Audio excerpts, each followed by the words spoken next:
ontologi, epistemologi, dan aksiologi. Berikut ini arti ontologi menurut beberapa ahli. Ontologi terdiri dari dua suku kata, yakni ontos dan logos. Ontos berarti sesuatu yang berwujud, dan logos yang berarti ilmu. Jadi ontologi adalah ilmu tentang sesuatu yang berwujud. Dalam Kamus Besar Bahasa Indonesia, ontologi artinya cabang ilmu filsafat yang berhubungan dengan hakikat hidup. Jadi ontologi adalah bidang pokok filsafat yang mempersoalkan hakikat keberadaan segala sesuatu yang ada menurut tata hubungan sistematis. Berdasarkan hukum sebab akibat, yaitu ada manusia, ada alam, dan ada kausa prima dalam suatu hubungan yang menyeluruh, teratur, dan tertib dalam keharmonisan. Aliran dalam bidang ontologi. Yang pertama, monoisme. Aliran ini menganggap bahwa hakikat yang asal dari seluruh kenyataan itu hanyalah satu saja, tidak mungkin dua.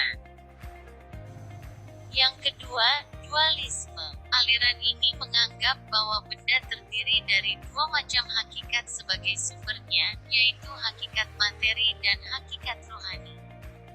Materi bukan dari ruh, dan ruh bukan dari benda. Yang ketiga, materialisme. Aliran ini menganggap bahwa sumber yang asal itu adalah materi, bukan rohani. Yang keempat, idealisme. Aliran ini menyatakan bahwa hakikat benda adalah nurani, spirit, atau sebangsanya. Agnostisisme merupakan paham yang mengingkari bahwa manusia mampu mengetahui hakikat yang ada, baik yang berupa materi ataupun yang rohani. Aliran ini menolak paham manusia tentang hal yang transenden. Epistemologi dalam bahasa Yunani disebut dengan epistem, yang artinya pengetahuan, dan logos yang artinya teori atau pikiran. Epistemologi atau teori mengenai ilmu pengetahuan itu adalah inti sentral setiap pandangan dunia. Ia merupakan parameter yang bisa memetakan apa yang mungkin dan tidak menurut bidangnya. Apa yang mungkin diketahui dan harus diketahui, apa yang mungkin diketahui tetapi lebih baik tidak usah diketahui, dan apa yang sama sekali tidak mungkin diketahui. Epistemologi dengan demikian bisa dijadikan sebagai penyaring terhadap objek pengetahuan. Tidak semua mesti dijelajahi oleh pengetahuan manusia. Epistemologi keilmuan merupakan gabungan antara berpikir rasional dan berpikir secara empiris. Keduanya digabungkan untuk menemukan kebenaran dan mempelajari pikiran dan indera. Aksiologi menurut bahasa berasal dari bahasa Yunani aksios, yang berarti bermanfaat, dan logos yang berarti ilmu pengetahuan atau ajaran. Secara istilah, aksiologi adalah ilmu pengetahuan yang menyelidiki hakikat nilai yang ditinjau dari sudut kefilsafatan. Sejalan dengan itu juga, aksiologi adalah studi tentang hakikat tertinggi, realitas, dan arti dari nilai-nilai. Maka aksiologi adalah studi tentang hakikat tertinggi dari nilai etika dan estetika. Aksiologi adalah bagian dari filsafat yang menaruh perhatian tentang baik dan buruk, serta tentang cara dan tujuan. Aksiologi mencoba merumuskan suatu teori yang konsisten untuk perilaku etis. Contoh ontopologi, epistemologi, dan aksiologi dalam kehidupan sehari-hari. Misalnya ontopologi rumah. Zaman sekarang, banyak model dan bentuk rumah, misalnya rumah susun dan apartemen, yang dimana bentuk rumah tersebut tidak ada pada zaman dahulu. Menurut Plato, realitasnya adalah ide yang membuat kita selalu mengenali tentang rumah, meskipun kini banyak bentuk rumah, namun ide ini yang membuat kita mengenali yang kita lihat adalah rumah. Jika tadi membahas mengenai rumah, maka pertanyaannya adalah bagaimana kita mengetahui bahwa sesuatu tersebut disebut sebagai rumah. Awalnya kita mengetahui keberadaan pengetahuan mengenai rumah melalui panca indera, kemudian info tadi akan dianalisa oleh akal kita, lalu akal akan mengklasifikasikan segala informasi tersebut. Apabila kita membahas tentang ilmu pengetahuan mengenai rumah, maka dengan aksiologi kita dapat mengetahui apakah rumah memberi manfaat untuk kehidupan kita. Misalnya, kita bisa dengan mudah untuk menentukan di mana kita akan tinggal, tempat seperti apa yang nyaman, dan bisa kita tempati. Implementasi ontologi dalam bidang pendidikan. Ontologi pendidikan yaitu menemukan identitas kemudian bereksistensi, namun eksistensinya harus jelas. Ontologi membahas tentang realita atau fakta yang terjadi.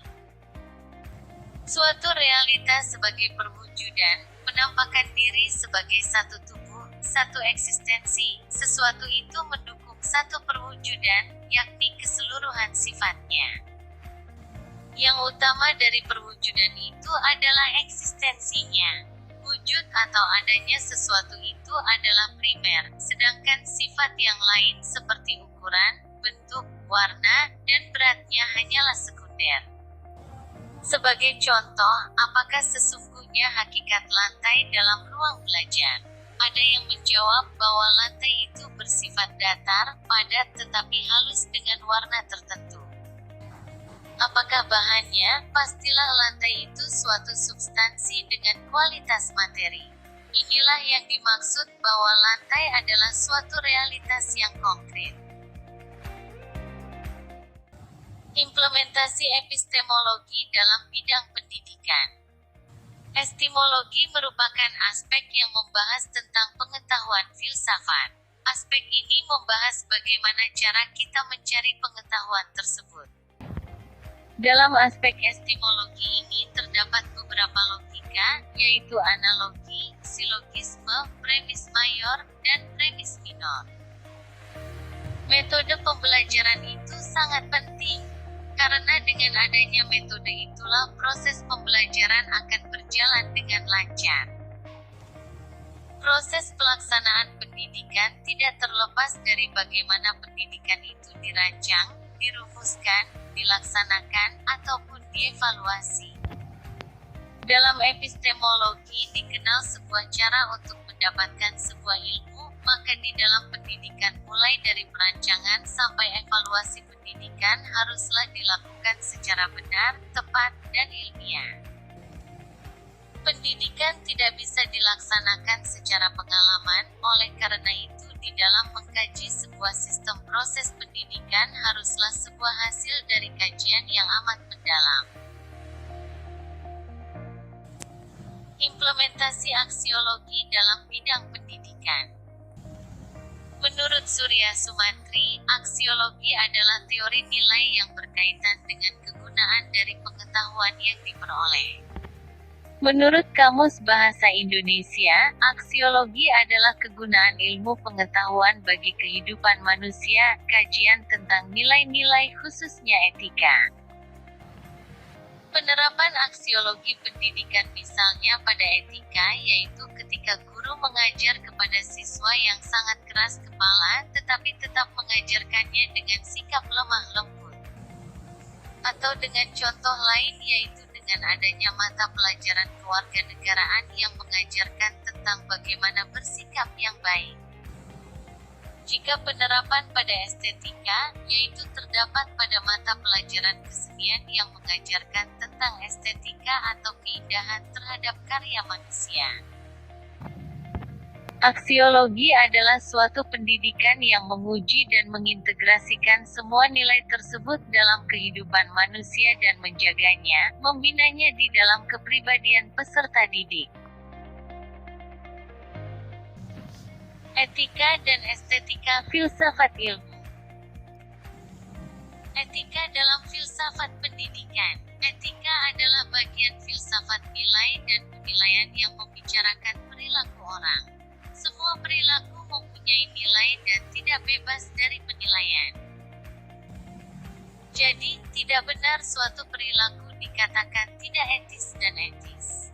Lebih tepat, perilaku adalah beretika baik atau beretika tidak baik.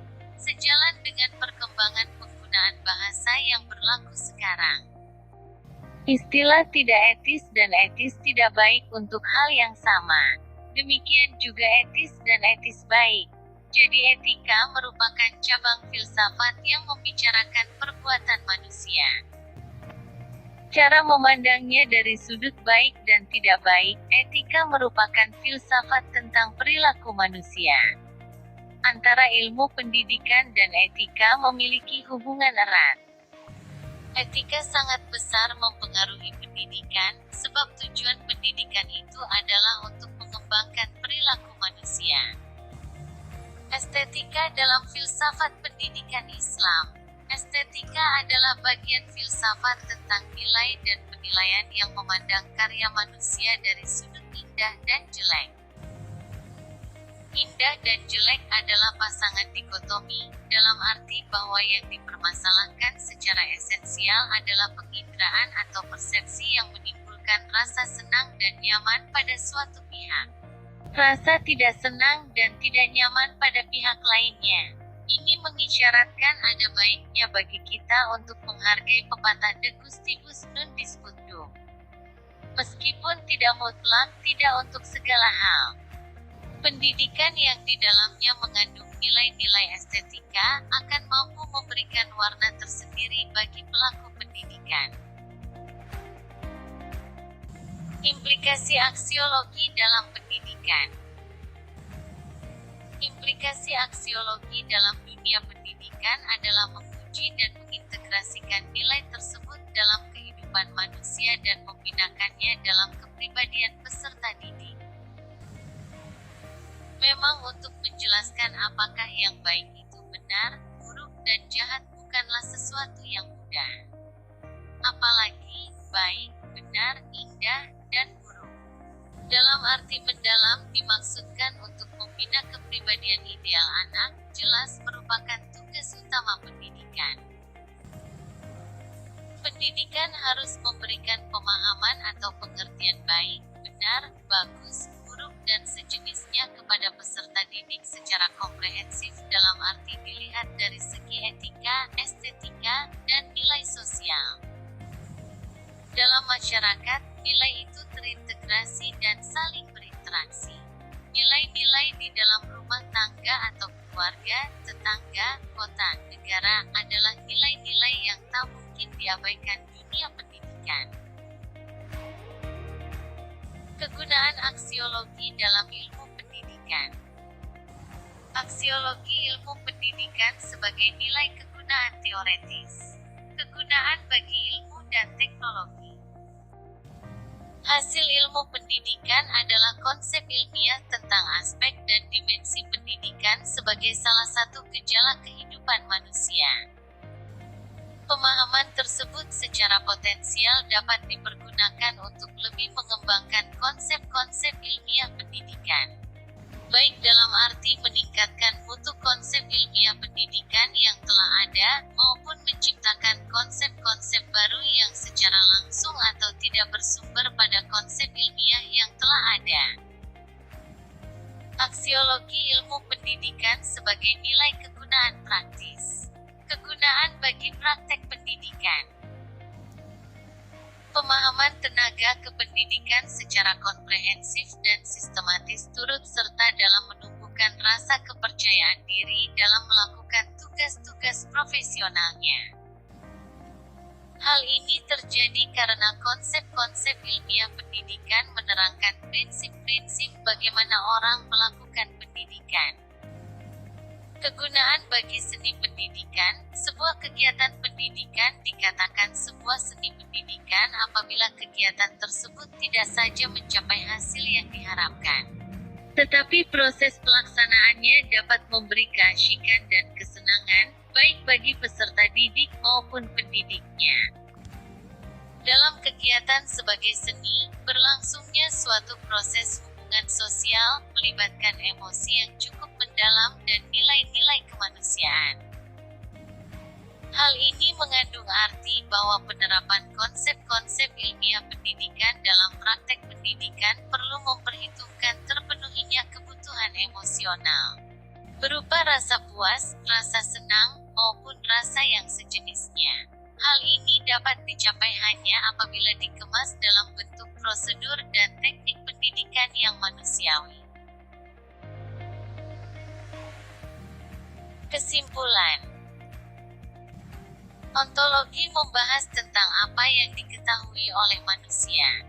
Karena tak mungkin yang tiada memberikan efek pada pikiran manusia, maka pasti yang tercermin dalam pikiran manusia adalah suatu realitas.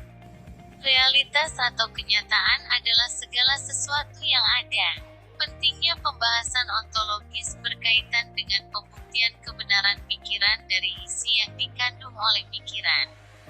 Apakah sebuah pengetahuan sesuai dengan realitas atau tidak? Jika tidak, maka pengetahuan tersebut bernilai salah. Selain itu, ontologi juga digunakan untuk menetapkan batas-batas dari objek pengetahuan atau ilmu yang sedang dibahas. Jika objeknya materi, maka batasannya juga materi. Jika objeknya non-materi, maka batasannya juga non-materi.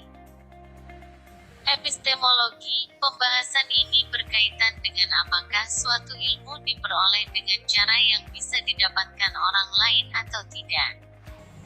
Jika tidak dapat diketahui orang lain, maka pengetahuannya tidak dapat dipelajari oleh orang lain. Secara garis besar, dalam epistemologi cara mendapatkan pengetahuan ada dua, yaitu secara ilmiah dan tidak ilmiah. Pengetahuan secara ilmiah bukan berarti lebih benar dari pengetahuan secara tidak ilmiah. Pembagian ini hanya didasarkan pada dapat tidaknya seseorang memperoleh pengetahuan tersebut. Aksiologi membahas tentang nilai suatu pengetahuan. Nilai dari suatu tergantung pada tujuannya. Maka pembahasan tentang nilai pengetahuan tidak dapat dipisahkan dari tujuannya. Masing-masing manusia mempunyai tujuan sendiri, namun pasti ada kesamaan tujuan secara objektif bagi semua manusia. Begitu juga dengan pengetahuan, semua pengetahuan memiliki tujuan objektif. Tujuan dari pengetahuan adalah untuk mendapatkan kebenaran. Maka nilai dari pengetahuan atau ilmu adalah untuk mendapatkan kebenaran. Hal ini terlepas dari kebenaran yang didapatkan untuk tujuan apa. Apakah untuk memperbaiki atau merusak diri? Dalam penilaian sebuah kebenaran ada dua pandangan yang berbeda.